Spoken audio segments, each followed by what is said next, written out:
네, 지금부터는 좀 재벌 이야기를 해보도록 하겠습니다. 요즘 뉴스에 계속 오르락내리락 하는 두 재벌이 있습니다. 하나는 삼성, 하나는 한진인데요. 삼성 같은 경우는 준법감시위원회를 설치를 했죠. 지금 파기환송심이 진행되고 있는데 이 재판부의 권고에 따라서 준법감시위원회를 설치를 했고 이 위원회가 어제 첫 회의를 열었습니다. 그다음에 한진그룹 난매의 난이 진행이 되고 있죠. 3월 주총을 앞두고 있는데 경영권 분쟁의 결과가 어떻게 될지 이것도 좀 계속 주시를 해야 되는 사안인 것 같습니다. 그래서 오늘 이분 연결해서 좀 의견 나눠보도록 하겠습니다. 그 누구보다 재벌 문제에 대해서 문제 제기를 많이 해왔던 분인데요. 바른미래당의 최이배 의원 전화로 연결합니다. 의원님 나와 계시죠? 예, 안녕하세요. 네, 최이배입니다. 안녕하세요, 의원님. 일단 준법감시위원회부터 좀 여쭤봤으면 좋겠는데요. 의원님은 이 위원회의 성격을 어떻게 규정을 하세요? 이 위원회는요, 네. 이재용 부회장이 법원의 권고에 따라서 자신이 결정해서 만들었거든요. 네. 그러니까 재벌 총수가 회사의 조직 하나를 마음대로 만들고 없애고 할 수 있는 거잖아요. 네. 그러니까 결국은 이러한 지배 구조를 가지고 있는 회사에서 네. 이러한 조직을 만들었다고 감형 요인으로 쓰겠다라고 하는 법원이 네. 정말 한심하다고 생각이 들고요. 예. 이건 순전히 이재용 부회장의 징역형을 조금이라도 적게 해주거나 집행유예를 내리려고 하는 네. 법원의 꼼수다라고 생각을 합니다. 이재용 부회장이 사실상 지금 총수잖아요. 삼성그룹에. 맞습니다. 그리고 총수가 갖고 있는 권한은 국민이 다 알고 있으니까 정말로 이재용 부회장의 생각이 있다면 준법감시위원회가 아니라 준법실천위원회 설치하면 되는 거 아닌가요? 원래 이제 준법 제도라는 것이 네. 이미 상법상 정해져 있습니다. 자산 총액 5천억 원인 상장회사는 네.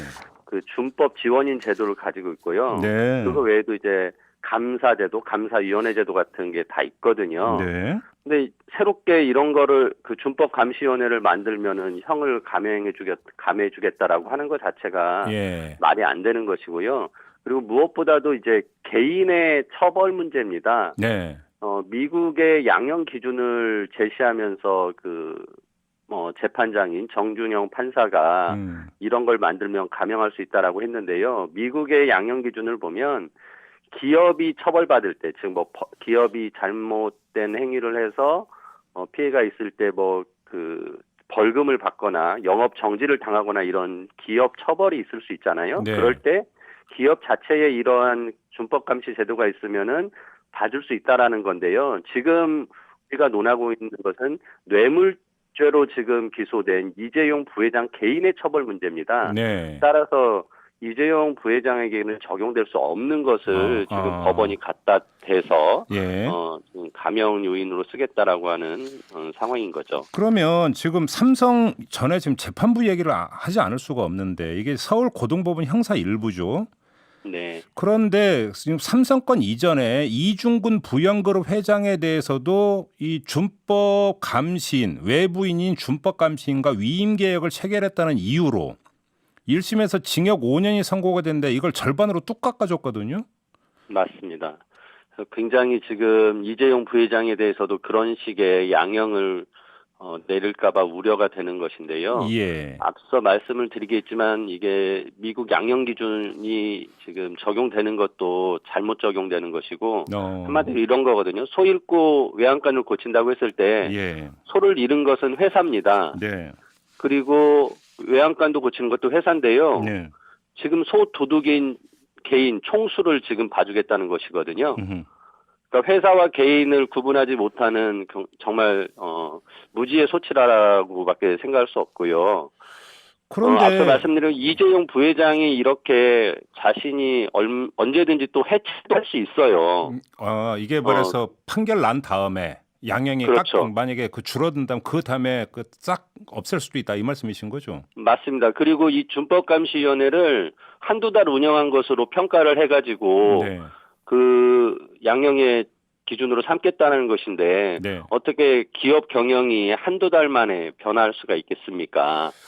그리고 이것을 또 이제 법원이 전문심리위원 제도를 제시하면서 그 전문심리위원이 이것을 평가하라고 했는데 법원의 원래 전문심리위원은 이런 걸 평가하는 사람들이 아닙니다. 그러니까 굉장히 이 판사님이 법원의 어떤 그 제도 자체도 무시하면서까지 무리하게 진행을 하고 있고요. 의원님 잠깐만요. 앞서 그러면 지금 예. 이걸 주도하고 있는 이 판사분이 어떤 분인지 좀 파악을 하셨어요?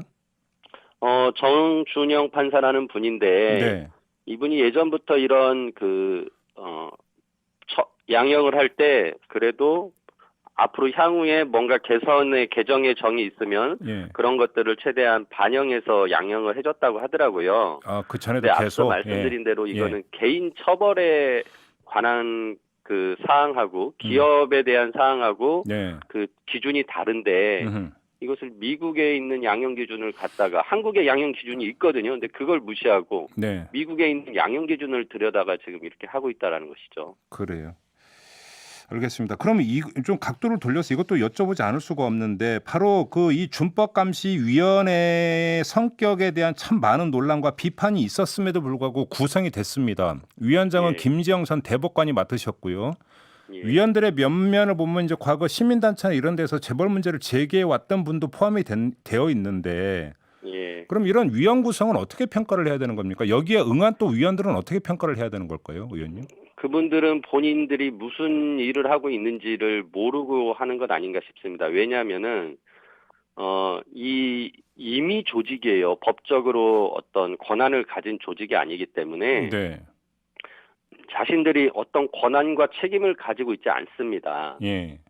그렇기 때문에 실질적으로 어떤 작동이 될 수 없다라는 거죠. 음흠.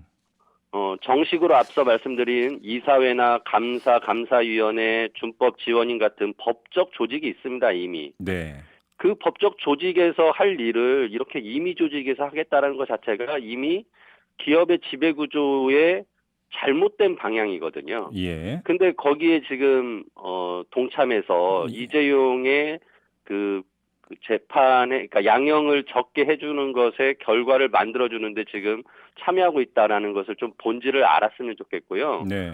그분들이 진짜 시민사회단체나 오랜 그런 또 지식인으로서 또 법조인으로서 역할을 하신 큰 그런 뭐 중요한 분들이었는데 지금 그런 모습을 보면서 저도 굉장히 실망스럽습니다. 아니 그럼 의원님께서니까 그 이분들이 좀 뭔가 이 준법감시원의 성격을 잘 모르시는 것 같다고 완곡하게 말씀하시는데 면면을 그러니까 보면은 그걸 모를 수가 있을까라고 하는 상식적 의문이 드는데요, 솔직히.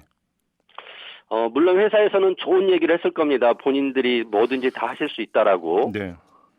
그런 거를 선의로만 생각하고 믿고 아마 들어가시지 않았을까 싶어요. 근데 지금까지 삼성의 재벌 총수 일가들이 보여준 행태를 봤을 때는 네, 네. 저는 그런 선의는 쉽게 믿을 수 없을 거라고 봅니다. 알겠습니다. 자, 한진그룹 얘기로 좀 넘어가겠는데요. 남매의 난 결국은 캐스팅 보트는 국민연금공단이 쥐고 있다고 하던데요. 근데 지금 네. 국민연금공단 그 기금운용위원회 부위원장이 어제 기자들한테 했던 이야기를 보면 국민연금이 뭔가 캐스팅 보트권을 행사할 것 같지는 않거든요. 지금 뭐 준비 상황이 이런 게 있어갖고 할 수 있을지 현실적으로 어려운 것 같다는 취지로 이야기를 했던데 국민연금 이런 스탠스는 어떻게 평가를 하세요? 일단 국민연금이 보다 이런 문제 기업에 적극적으로 좀 주주권을 행사를 해야 되는데요. 네. 그러니까 평소에도 주주로서 경영진을 감시하고 경영을 감시하는 역할을 해야 됩니다. 네. 근데 이제 항상 우리 국민연금이 하는 걸 보면 주주총회 때 가서 의결권 행사는 최소한의 것만 하거든요. 네. 이건 너무나 부족한 것이고요. 네. 그래서 국민연금이 계속 이런 주주권 활동을 강화하기 위한 노력을 계속 하려고 노력은 하고 있는데 예. 여전히 부족하다는 말씀드리고 예. 지금 주총에서 의결권은 당연히 행사할 수밖에 없고요. 예. 그거를 이제 지금 어떤 결정을 내려야 할지 준비를 하고 있겠죠. 그래서 의결권 행사를 이제 해야 된다는 상황에서 볼 때 네. 제가 보기에는 조원태 현 회장이 예. 경영 능력이 굉장히 없다고 판단이 됩니다. 아 그렇게 보세요? 일찍 예. 경영을 맡았던 대한항공 실적이 최근에 계속 나빠지고 있거든요. 네. 그리고 오히려 거기에 대항하는 조현아 부사장 측은 지금 주주들과 연합해서 이제 전문 경영인을 내세우기로 하고 네. 또 각 주주 그룹이 아마 이사 후보를 낼 겁니다. 그러면은 경영진을 감시 감독할 수 있는 독립적인 그런 이사회가 만들어질 수 있거든요. 네.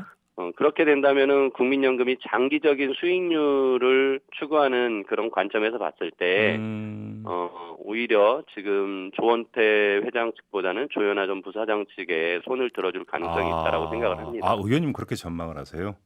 네. 예. 근데 어제 이제 그 나왔던 한 뉴스가 눈길을 끌던데 그 한진그룹 그 직원들 사이에서 어떤 뭐 그 단체 대화방이라고 할까요? 여기서 보면 예. 조현아 전 부사장 같은 경우는 뭐 생일 그 잔치 준비까지 시켰다. 뭐 이런 식으로 이야기를 하면서 조현아 전 부사장 쪽은 안 된다라는 어떤 의견이 많이 올라왔다라고는 기사가 나온 적도 있었거든요.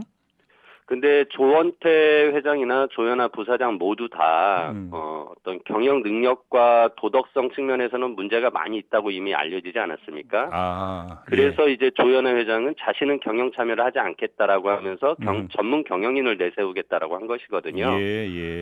장기적인 관점에서 보면 기업이 오히려 그렇게 전문 경영인 체제로 가야 되고, 저는 조원태 회장과 조현아 회장이 공동 경영이 어렵기 때문에 결국은 계열 분리 수순으로 갈 것이다라고 생각을 하고요. 그렇게 보시는 그런 관점에서 거군요. 조현아 회장 측이 아마 이사회를 장악한다면 그런 계열 분리 작업을 하지 않을까 싶습니다. 그러니까 이제 국민들의 사실 이제 관심은 도덕성 문제에 이제 사실 맞춰져 있는 측면이 있잖아요. 뭐 갑질이니 뭐 여러 가지 이야기가 이제 그 전에 파문이 있었기 때문에.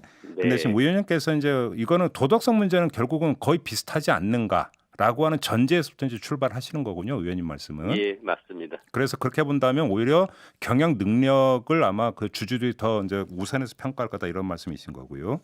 그렇죠. 알겠습니다. 마무리하기 전에 그 의원님이 연결한 김에 이 질문을 안 드릴 수가 없는데, 의원님도 탈당을 준비하고 계십니까? 아니요, 저는 그렇지는 않습니다. 예. 그 보도를 보면은 의원님도 뭐 그 이 탈당을 준비하는 것처럼 보도가 나오고 있던데 전혀 그렇지 않습니까? 그렇지 않고요. 저는 뭐 또 비례대표 의원이기 때문에 네. 탈당을 고려하지 않고 있고요. 그러면 하나만 더 여쭤볼게요. 그 손학규 대표가 어제 민주평화당 대한신당과의 합당 이 그 계획을 밝혔는데, 만약에 이렇게 추진한다면 거기에는 동참할 생각이세요? 저는 지금 상황에서는 우리 바른미래당이 세대 교체를 통해서 많은 청년들이 같이 함께 해줘야 되는 뭔가 그 살아날 수 있는 돌파구가 생긴다고 생각하는데요. 네.